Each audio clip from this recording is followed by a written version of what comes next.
In this module, we're going to talk all about your paycheck. By the end of this unit, you should understand how your gross pay and your net pay are calculated. And of course, you should know the amount and the purpose of the deductions that are taken from your paycheck. When you first hear about personal finance class, you might be thinking to yourself, like a lot of other classes, when am I ever going to use this? Well, we hope in this class you actually ask, when am I not going to use this? Because every single paycheck counts. It's your money. When will you not need to use knowledge about your own money? Managing your money wisely and efficiently is as important as earning it, because every dollar you save is the same as having to earn a dollar by working another hour. So something to think about is that you might not think this is for you, but really, what percentage of all American workers live from paycheck to paycheck? And what that means is by the end of the pay period, they have no money in their wallet, and they need every single pay period just to get by, just to feed themselves or feed their family. They don't have any savings or any emergency fund at all, paycheck to paycheck. A lot of people are doing that, and so we hope that you will understand these things about your pay and start to manage your finances responsibly so you don't end up living paycheck to paycheck. Some people are broke at the end of every month. That's what we mean by paycheck to paycheck. In fact, it happens to be 76% of Americans. That means their money is out before the next paycheck arrives. They're not able to save. They're scrambling every month. Who needs that type of financial stress? The whole goal of this course is to build financial responsibility for you early in your lives so that you don't go through this later in your lives, or at any time in your lives for that matter. So when are you ever going to use this? Every 2 weeks of your working life, because we hope you're earning a paycheck that leads you to dollars every 2 weeks of your working life. So let's get to work on looking at paychecks. Here's a simple one. The guy's name is John Doe. Looks like he lives in Milwaukee, Wisconsin. All right, and his employer is from Milwaukee as well. So first of all, let's take a look at his gross pay. The pay you earn is equal to the total hours you worked times your hourly rate. For many hourly workers in America, right? That's how it's calculated. 50 times 9 is 450, so there's his gross pay. His gross pay includes regular hours. It could include overtime hours. John Doe doesn't seem to have any. Okay, overtime hours are sometimes at time and a half. In other words, you get 1.5 times your hourly rate. And if you're in the sales field, it would also include commissions. Okay, some private companies give you bonuses. Okay, when you're first starting out at a $9 an hour job, you're probably not getting all these things. But keep in mind, your gross pay includes all of these. Another piece of a paycheck that actually, or another piece of your compensation doesn't show up in your paycheck is benefits, right? We hope that you get a job that has benefits. In other words, medical benefits. You can go see a doctor and it's not coming completely out of your pocket. You can go see a dentist and that's covered. The other part of benefits is a retirement plan. We hope your company is helping you out with a retirement plan, because those are getting harder and harder to find. You may have to fund it yourself, but that's not a bad thing. As long as your company helps with retirement, these are valuable benefits and these are a significant part of total compensation, right? But they don't show up in your paycheck. Overtime, commissions, and bonuses would show up, but John Doe doesn't have any here. Okay, there's his gross pay for the period, 50 times 9, as we said. This is his year-to-date gross pay. This tells him how many dollars he's earned from the company all year. Notice it's a 2-week pay period from June 2nd to June 16th. Looks like he's only worked 2 pay periods, and he's made $450 each pay period for a total of $900 year-to-date this year so far. Okay, so let's talk about deductions here. Over in this section highlighted in green, doesn't look like John Doe's making enough to have the federal taxes take anything out, okay, or his Wisconsin state income taxes. Okay, if you have so few dollars to be taken out and you have a lot of allowances, we'll talk about that in a little bit, you may not have taxes taken out. In most cases, you will have taxes taken out, and California does have state income tax. So don't make too much of these zeros here. Your paycheck will probably not have zeros here. Here's FICA Medicare. This is for a federal health plan for when you get older. Right now it's in your 60s when you can start using that to pay for medical bills. That may change with time. Social Security here, $26 taken out of his $450 there. Okay, this is roughly about 6% of his total pay. This is roughly about 1.5% of his total gross pay. If you add these two up, $25.92, $608, they add exactly to $32. And lo and behold, what's $450, his gross pay, minus $32 of deductions? Well, it gives him $418, which is the amount on his paycheck. When he cuts this off at the little perforated line there, he goes and cashes this check or deposits it. He gets $418, not the 450. That's the main gist of the paycheck, and gross pay minus deductions equals net pay. You've got to understand this. That's the first foremost thing about getting a paycheck. Okay, here's an actual paycheck from a current student in our district. This kid works at a restaurant, okay, and he has federal withholding. There is some federal tax taken out. There is some local tax here. I think he works in a different county actually, and he gets some money taken out. Social Security, notice it looks different, okay, here, but it's still the same, Social Security. All right, Medicare is the same. It's just spelled differently. Notice over here, they spelled it with FICA. You'll see those letters a lot. Here they left out the FICA, but it's the same two accounts. Once again, his gross pay, 34 hours times $8 an hour, gave him about $273 here. 273 minus these four numbers gives him 231 take home, and I'm rounding to the nearest dollar. Another student here working at Taco Bell. You can see Taco Bell right there. I've blacked out his name.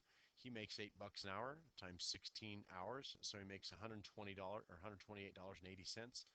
Take out these deductions here. There's his gross earnings, another way of saying pay. Takes out federal taxes, the Medicare once again, Social Security once again. Notice it doesn't say FICA, but they're all the same thing. And down here is a different one, California State Disability Insurance. This is to protect workers if you get injured. If he got injured on the job, he has to pay into this California State Disability Insurance, and disability insurance can sometimes pay for a person if you qualify and you're injured at work. Either way, the $129 roughly, I'm rounding again, minus these four numbers gives him a net pay or his take-home pay of $113, and that's what it says on the check up here. Okay, so he would rip this check off and go deposit it in the ATM after endorsing the back or signing the back of the check. He could go have it cashed somewhere, but we recommend putting it in the ATM or having it direct deposited, and we'll talk about that later. Okay, there's his gross earnings, there's his deductions, and there's his net pay.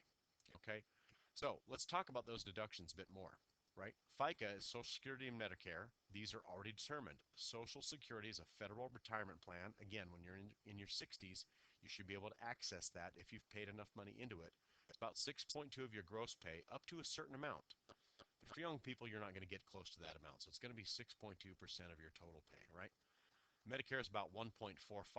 I've rounded here to 1.5.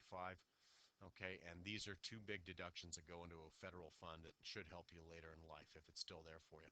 Okay, there's a lot of debate about whether this will be here for your generation. Federal and state taxes, you get to decide how much to take out, but you've got to be careful. If you take out too few taxes, you may owe money at the end of the year when you have to file taxes. Okay, and the way you decide how much is taken out is through a W-4 form. This form should be given to you before you even start work at the job, and this determines how much money is deducted. Okay, you have these things called allowances. Okay, and you have actually got a worksheet here that can help you find the number of allowances. Okay, and this determines how much money they will take out of your paycheck for federal and state taxes. Okay, the more allowances you have, the less money they take out. The fewer allowances you have, then there's more money that's deducted. It's not necessarily a bad thing though, because actually if you have too much money taken out, you might get a refund when taxes are done later in the year or at the end of the calendar year. Again, if you have too little taken out, you may owe taxes. So some people might say, why would I ever want any money taken out? Can I just claim enough exemptions to where no tax deductions are taken out like that guy from Wisconsin? The answer is yes. But you got to be certain that you won't owe taxes at the end of the year. If you take out too little, right, there's penalties, there's fines, and you can even do jail time. If you think that won't happen to you, well, guess what? It happened to Al Capone, one of the most notorious gangsters of the 20th century. They never caught him for his gangster activities, really, but they caught him for federal tax evasion. He ended up going to Alcatraz prison here in San Francisco Bay, and Al Capone ended up dying in prison. So if it can happen to him, it can happen to you. So just make sure you have enough money to cover your taxes at the end of the year if you don't take the right amount out. The goal, though, is to get it right the first time. When you fill out your W-4, check with your parents or check with your company's HR, that's your human resources department or your personnel department. Check with them about your W-4 so you get it right and you won't owe taxes at the end of the year. Okay, let's take a look at another more complicated paycheck here. Okay, this gal's from New York City, it looks like. They said any town, but looks here like she's from New York. And we'll zoom in here a little bit and get a little bit closer here. Okay, but let's take a close look at this one. Gross pay is more complicated. She's got $10 per hour is her rate, 32 hours, so 10 times 32, 320 bucks. Makes sense. She has 1 hour here of overtime, and notice her overtime is at time and a half, or 1.5 times her normal hourly rate. So 1.5 times 10 is 15 bucks. And it looks like here, what's this, eight hours at $10 an hour? This looks like a holiday. So it's a paid holiday where she didn't actually work it, but she does get 8 hours of pay at $10. So she gets a full paycheck, even though she didn't go in one day during this 2 week pay period. She only worked 9 days out of two 5 day weeks, or a 10 day pay period. Okay, 10 working days, that is. You add up all these, and these make up her gross pay. We're not going to worry too much about this tuition because it's actually reimbursed. Notice the asterisk, it's not taxed because it looks like they reimbursed her for some tuition. She's continuing her education, and her company pays for that. That's reimbursement, that's not taxed, but total gross pay is this. All right, now let's look at some of her deductions, right? Fed income tax, there you go, big chunk, 10% of her gross pay. Social Security tax, we said 6% approximately. That's about what that is.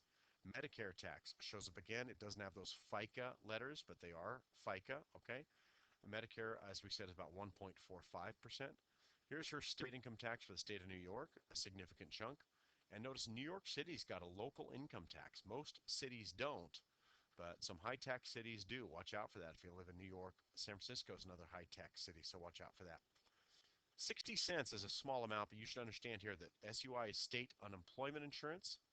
If people lose their job, you can actually collect unemployment insurance to give you a little bit of income while you are looking for work, while you're trying to find another job. State disability tax, we already talked about that earlier. That's if you get injured, you can actually get paid if you qualify for a certain amount if you had an injury at work that prevents you from working. Notice down here below the line says other. Union dues. It looks like she's a member of a union, and she pays $5 a pay period to her union because the union helps lobby the company and the management to get good working conditions and good pay for the people, for the workers there. Now, the most important part I want to talk about is down here. These are what you call voluntary deductions. She's got a stock plan where $15 a month goes towards buying company stock, probably a good investment plan. They've got a life insurance plan. It looks like she took out a loan too. But the main thing I want to talk about is this 401k. Notice it's 30 bucks. It's a bunch, and that little asterisk means a lot, actually.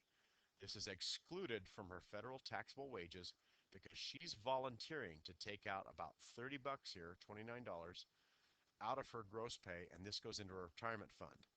A lot of companies will match that money. Check with your company when you first get hired. But when they match that money, and this is taken out before taxes, this retirement fund can grow and grow and grow tax-free. You won't get taxed on the interest until you take it out.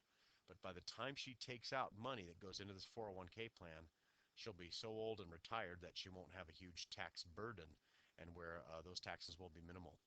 So the 401k plan she's setting aside for the long haul. She doesn't want to have to work till she dies, and this is critical because a dollar taken out before it's taxed goes further than a dollar you put in a retirement fund after tax.